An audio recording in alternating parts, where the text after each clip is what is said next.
ಕರ್ಕಾಟಕ ರಾಶಿಯವರ ಪಾಲಿಗೆ ಈ ವಾರವು ಅತ್ಯಂತ ಮಹತ್ವದ ವಾರವಾಗಲಿದೆ. ಏಕೆಂದರೆ ನಿಮ್ಮ ರಾಶಿಯ ಪಂಚಮ ಸ್ಥಾನದಲ್ಲಿ ಎಂದರೆ ಪುಣ್ಯ ಸ್ಥಾನದಲ್ಲಿ 3 ಪ್ರಬಲ ಗ್ರಹಗಳ ಸಮಾಗಮವಾಗಿದೆ. ಇದು ನಿಮ್ಮ ಬದುಕಿನಲ್ಲಿ ಅನಿರೀಕ್ಷಿತವಾದ ತಿರುವುಗಳನ್ನು ನೀಡಲು ಸಜ್ಜಾಗಿದೆ. ವಿಶೇಷವಾಗಿ ಆಸ್ತಿ ಮಾಡಲು ಕಾಯುತ್ತಿರುವವರಿಗೆ, ಸ್ವಂತ ಉದ್ಯೋಗದಲ್ಲಿರುವವರಿಗೆ ಈ ವಾರ ಗ್ರಹಗಳು ಯಾವ ರೀತಿಯ ಫಲವನ್ನು ನೀಡಲಿವೆ ಮತ್ತು ನಿಮ್ಮ ಮನಸ್ಸಿನಲ್ಲಿ ಕಾಡುತ್ತಿರುವ ಅಜ್ಞಾತ ಭಯಕ್ಕೆ ಪರಿಹಾರವೇನು ಎಂಬುದನ್ನು ಈ ವಿಡಿಯೋದಲ್ಲಿ ನಾವು ಕೂಲಂಕಷವಾಗಿ ಚರ್ಚೆ ಮಾಡಲಿದ್ದೇವೆ. ಹಾಗೆ ವಿಡಿಯೋಗೆ ಲೈಕ್ ಮಾಡಿ, ವಿಡಿಯೋ ಸ್ಕಿಪ್ ಮಾಡದೆ ಕೊನೆತನಕ ನೋಡಿ. ಎಲ್ಲರೂ ಭಕ್ತಿಯಿಂದ ಓಂ ಶ್ರೀ ದುರ್ಗಾಯ ನಮಃ ಅಂತ ಕಮೆಂಟ್ ಮಾಡಿ. ಕರ್ಕಾಟಕ ರಾಶಿಯ ಆತ್ಮೀಯ ವೀಕ್ಷಕರೇ, ಈ ವಾರ ನಿಮ್ಮ ಗ್ರಹಗಳ ಸ್ಥಿತಿಯನ್ನು ನೋಡುವುದಾದರೆ, ಒಂದು ಅದ್ಭುತವಾದ ಗ್ರಹಗಳ ಸಂಯೋಜನೆ ನಿಮ್ಮ ಪಂಚಮ ಸ್ಥಾನದಲ್ಲಿ ಏರ್ಪಟ್ಟಿದೆ. ನಿಮ್ಮ ರಾಶಿಯಿಂದ 5ನೇ ಮನೆಯಲ್ಲಿ 3 ಗ್ರಹಗಳು ಒಟ್ಟಾಗಿ ಸೇರಿವೆ. ಜ್ಯೋತಿಷ್ಯ ಶಾಸ್ತ್ರದಲ್ಲಿ ಪಂಚಮ ಸ್ಥಾನಕ್ಕೆ ಬಹಳ ಮಹತ್ವವಿದೆ. ಇದು ಪೂರ್ವ ಪುಣ್ಯ ಸ್ಥಾನ, ಬುದ್ಧಿ ಸ್ಥಾನ ಮತ್ತು ಸಂತಾನ ಸ್ಥಾನವಾಗಿದೆ. ಇಲ್ಲಿ ಪ್ರಮುಖವಾಗಿ ಶುಕ್ರ ಗ್ರಹ, ಸೂರ್ಯ ಮತ್ತು ಬುಧ ಗ್ರಹಗಳ ಸಂಚಾರವಿದೆ. ಇದರಲ್ಲಿ ಅತ್ಯಂತ ವಿಶೇಷವಾದ ಫಲಿತಾಂಶವನ್ನು ನೀಡುವವನು ಶುಕ್ರ ಗ್ರಹ. ಏಕೆಂದರೆ ಕರ್ಕಾಟಕ ರಾಶಿಯವರಿಗೆ ಶುಕ್ರನು ಲಾಭಾಧಿಪತಿಯಾಗಿದ್ದಾನೆ ಮತ್ತು ಸುಖಾಧಿಪತಿಯಾಗಿದ್ದಾನೆ. ಯಾವಾಗ ಸುಖ ಸ್ಥಾನದ ಮತ್ತು ಲಾಭ ಸ್ಥಾನದ ಅಧಿಪತಿಯು ಬಂದು ಪಂಚಮ ಸ್ಥಾನದಲ್ಲಿ ಕುಳಿತುಕೊಳ್ಳುತ್ತಾನೋ ಅದು ಅತ್ಯಂತ ಶುಭದಾಯಕವಾದ ಯೋಗವಾಗಿದೆ. 4ನೇ ಮನೆಯು ಪ್ರಮುಖವಾಗಿ ಭೂಮಿ, ವಾಹನ, ಮಾತೆ ಮತ್ತು ಗೃಹ ಸೌಖ್ಯವನ್ನು ಸೂಚಿಸುತ್ತದೆ. ಅಂತಹ ಮನೆಯ ಒಡೆಯನು ಬಲಿಷ್ಠನಾಗಿ ಪಂಚಮದಲ್ಲಿರುವುದರಿಂದ ಈ ವಾರ ಆಸ್ತಿ ವಿಚಾರದಲ್ಲಿ ನಿರ್ಧಾರಗಳನ್ನು ತೆಗೆದುಕೊಳ್ಳಲು ಇದು ಸುವರ್ಣ ಕಾಲವಾಗಿದೆ. ಬಹುಶಃ ನೀವು ತುಂಬಾ ದಿನಗಳಿಂದ ಒಂದು ನಿವೇಶನವನ್ನು ಕೊಳ್ಳಬೇಕು ಅಂದುಕೊಂಡಿರಬಹುದು, ಅಥವಾ ಇದ್ದ ಮನೆಯನ್ನು ನವೀಕರಣ ಮಾಡಬೇಕು ಎಂದುಕೊಂಡಿರಬಹುದು, ಅಥವಾ ಹೊಸ ವಾಹನವನ್ನು ಖರೀದಿ ಮಾಡಬೇಕು ಎಂಬ ಯೋಚನೆಯಲ್ಲಿರಬಹುದು. ಇಷ್ಟು ದಿನ ಅದಕ್ಕೆ ಕಾಲ ಕೂಡಿ ಬಂದಿರಲಿಲ್ಲ ಅಥವಾ ಹಣಕಾಸಿನ ಅಡಚಣೆ ಇತ್ತು ಎಂದರೆ ಈ ವಾರ ಅದೆಲ್ಲವೂ ನಿವಾರಣೆಯಾಗಲಿದೆ.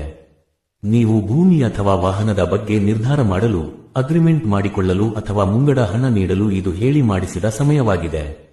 ನಿಮ್ಮ ಕನಸಿನ ಮನೆ ಅಥವಾ ವಾಹನದ ಯೋಗವು ಈ ವಾರ ನಿಮಗೆ ಕೂಡಿ ಬರಲಿದೆ. ನಿರ್ಭಯವಾಗಿ ನೀವು ಆಸ್ತಿಯ ವಿಚಾರದಲ್ಲಿ ಮುಂದುವರೆಯಬಹುದು. ಇನ್ನು ಉದ್ಯೋಗ ಮತ್ತು ಆರ್ಥಿಕ ವಿಚಾರಕ್ಕೆ ಬರುವುದಾದರೆ ಇಲ್ಲಿಯೂ ಕೂಡ ಗ್ರಹಗಳು ನಿಮಗೆ ಬೆಂಬಲವಾಗಿ ನಿಂತಿವೆ.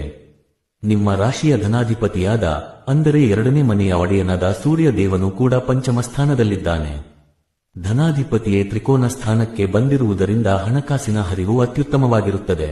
ವಿಶೇಷವಾಗಿ ಯಾರೆಲ್ಲ ಸ್ವಂತ ಉದ್ಯೋಗವನ್ನು ಮಾಡುತ್ತಿದ್ದೀರೋ, ವ್ಯಾಪಾರ ವ್ಯವಹಾರಗಳಲ್ಲಿ ತೊಡಗಿದ್ದೀರೋ ಅಂತಹವರಿಗೆ ಇದು ಲಾಭದಾಯಕ ವಾರ.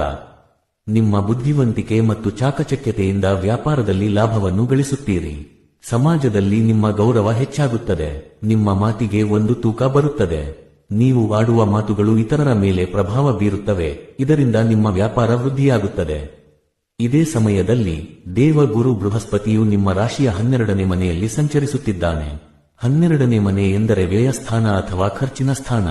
ಅಯ್ಯಯ್ಯೋ, ಖರ್ಚಿನ ಮನೆಯಲ್ಲಿ ಗುರು ಇದ್ದಾನಲ್ಲ, ಹಣವೆಲ್ಲ ಖಾಲಿಯಾಗುತ್ತದೆಯೇ ಎಂದು ನೀವು ಭಯಪಡುವ ಅವಶ್ಯಕತೆ ಇಲ್ಲ. ಏಕೆಂದರೆ ಗುರುವು ಧರ್ಮಕ್ಕೆ ಕಾರಕನಾದ ಗ್ರಹ. ಅವನು 12ನೇ ಮನೆಯಲ್ಲಿ ಇದ್ದಾಗ ನಿಮ್ಮ ಖರ್ಚುಗಳು ಸತ್ಕಾರ್ಯಗಳಿಗೆ ವಿನಿಯೋಗವಾಗುತ್ತವೆ. ಈ ವಾರ ನಿಮ್ಮ ಮನಸ್ಸು ದೈವಿಕ ಕಾರ್ಯಗಳತ್ತ ವಾಲುತ್ತದೆ. ದೇವಸ್ಥಾನಗಳಿಗೆ ಭೇಟಿ ನೀಡುವುದು, ತೀರ್ಥಯಾತ್ರೆ ಕೈಗೊಳ್ಳುವುದು ಅಥವಾ ಬಡವರಿಗೆ, ಅಶಕ್ತರಿಗೆ ದಾನ ಧರ್ಮ ಮಾಡುವುದರಲ್ಲಿ ನೀವು ಆಸಕ್ತಿ ತೋರುತ್ತೀರಿ. ಈ ರೀತಿಯ ಧಾರ್ಮಿಕ ಖರ್ಚುಗಳು ನಿಮ್ಮ ಪುಣ್ಯದ ಖಾತೆಯನ್ನು ಹೆಚ್ಚಿಸುತ್ತವೆ ಹೊರತು ನಿಮಗೆ ನಷ್ಟವನ್ನು ಉಂಟುಮಾಡುವುದಿಲ್ಲ. ಆದ್ದರಿಂದ ಈ ಶುಭ ಖರ್ಚುಗಳನ್ನು ಮನಸಾರೆ ಮಾಡಿ. ಈಗ ಈ ವಿಡಿಯೋದ ಅತ್ಯಂತ ಪ್ರಮುಖವಾದ ಭಾಗಕ್ಕೆ ಬರೋಣ.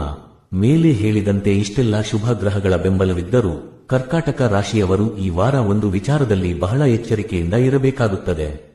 ಅದೇ ನಿಮ್ಮ ಮಾನಸಿಕ ಆರೋಗ್ಯ ಮತ್ತು ಧೈರ್ಯ. ಏಕೆಂದರೆ ಸದ್ಯಕ್ಕೆ ಕರ್ಕಾಟಕ ರಾಶಿಯವರಿಗೆ ಗುರುಬಲ ಇಲ್ಲ. ಇದರ ಜೊತೆಗೆ ನಿಮ್ಮ ರಾಶಿಯ ಅಷ್ಟಮ ಸ್ಥಾನದಲ್ಲಿ, ಅಂದರೆ 8ನೇ ಮನೆಯಲ್ಲಿ ಛಾಯಾಗ್ರಹನಾದ ರಾಹು ಸಂಚರಿಸುತ್ತಿದ್ದಾನೆ. ಅಷ್ಟಮ ರಾಹುವು ಯಾವಾಗಲೂ ಮನಸ್ಸಿನಲ್ಲಿ ಒಂದು ರೀತಿಯ ಅನಿಶ್ಚಿತತೆಯನ್ನು ಮತ್ತು ಭಯವನ್ನು ಉಂಟುಮಾಡುತ್ತಾನೆ. ನಿಮಗೆ ಎಲ್ಲವೂ ಸರಿಯಾಗಿದ್ದರೂ, ಜೀವನದಲ್ಲಿ ಎಲ್ಲವೂ ಚೆನ್ನಾಗಿ ನಡೆಯುತ್ತಿದ್ದರೂ ಮನಸ್ಸಿನ ಮೂಲೆಯಲ್ಲಿ ಏನೋ ಒಂದು ತಿಳಿಯದ ಭಯ ಕಾಡುತ್ತಲೇ ಇರುತ್ತದೆ.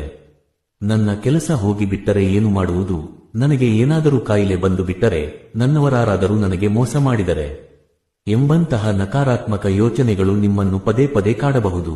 ರಾತ್ರಿ ನಿದ್ದೆ ಮಾಡುವಾಗಲೂ ಕೆಟ್ಟ ಕನಸುಗಳು ಬೀಳಬಹುದು ಅಥವಾ ಮನಸ್ಸು ಆತಂಕದಿಂದ ಕೂಡಿರಬಹುದು. ಈ ಭಯಕ್ಕೆ ಯಾವುದೇ ನೈಜ ಕಾರಣವಿರುವುದಿಲ್ಲ. ಇದು ಕೇವಲ ರಾಹುವಿನ ಮಾಯೆ. ಈ ಅಷ್ಟಮ ರಾಹುವು ನಿಮ್ಮ ಆತ್ಮವಿಶ್ವಾಸವನ್ನು ಕುಗ್ಗಿಸಲು ಪ್ರಯತ್ನಿಸುತ್ತಾನೆ. ಸಣ್ಣ ಪುಟ್ಟ ಸಮಸ್ಯೆಗಳನ್ನು ಕೂಡ ದೊಡ್ಡದಾಗಿ ಮಾಡಿ ತೋರಿಸುತ್ತಾನೆ. ಆದ್ದರಿಂದ ವೀಕ್ಷಕರೇ, ಈ ವಾರ ನೀವು ಪ್ರಮುಖವಾಗಿ ಮಾಡಬೇಕಾದದ್ದು ಏನೆಂದರೆ ನಿಮ್ಮ ಮನಸ್ಸನ್ನು ಗಟ್ಟಿಯಾಗಿ ಇಟ್ಟುಕೊಳ್ಳುವುದು. ಅನಗತ್ಯವಾದ ಯೋಚನೆಗಳಿಗೆ, ಊಹಾಪೋಹಗಳಿಗೆ ಕಿವಿಗೊಡಬೇಡಿ. ಯಾರು ಏನೇ ಹೇಳಲಿ ನಿಮ್ಮ ಧೈರ್ಯವನ್ನು ನೀವು ಬಿಡಬಾರದು. ಹಾಗಾದರೆ ಈ ಅಷ್ಟಮ ರಾಹುವಿನ ಕಾಟದಿಂದ ಮುಕ್ತಿ ಪಡೆಯಲು, ಆ ಭಯವನ್ನು ಹೋಗಲಾಡಿಸಲು ಮತ್ತು ನೆಮ್ಮದಿಯನ್ನು ಕಂಡುಕೊಳ್ಳಲು ಏನು ಮಾಡಬೇಕು? ಇದಕ್ಕೊಂದು ಅತ್ಯಂತ ಶಕ್ತಿಶಾಲಿಯಾದ ಪರಿಹಾರವಿದೆ. ಈ ವಾರ ನೀವು ಪ್ರತಿದಿನ ತಪ್ಪದೆ ಜಗನ್ಮಾತೆಯ ಆರಾಧನೆಯನ್ನು ಮಾಡಬೇಕು. ವಿಶೇಷವಾಗಿ ದುರ್ಗಾ ಅಷ್ಟೋತ್ತರವನ್ನು ಪಠಿಸಬೇಕು. ನಿಮಗೆ ಓದಲು ಬಂದರೆ ಪ್ರತಿದಿನ ಬೆಳಿಗ್ಗೆ ಸ್ನಾನ ಮಾಡಿದ ನಂತರ ದೇವರ ಮುಂದೆ ಕುಳಿತು ಭಕ್ತಿಯಿಂದ ದುರ್ಗಾ ಅಷ್ಟೋತ್ತರವನ್ನು ಹೇಳಿಕೊಳ್ಳಿ. ಒಂದು ವೇಳೆ ನಿಮಗೆ ಓದಲು ಬರುವುದಿಲ್ಲ ಎಂದಾದರೆ ಅದನ್ನು ಮೊಬೈಲ್ನಲ್ಲಿ ಅಥವಾ ಟಿವಿಯಲ್ಲಿ ಹಾಕಿ ಶ್ರದ್ಧೆಯಿಂದ ಕೇಳಿಸಿಕೊಳ್ಳಿ.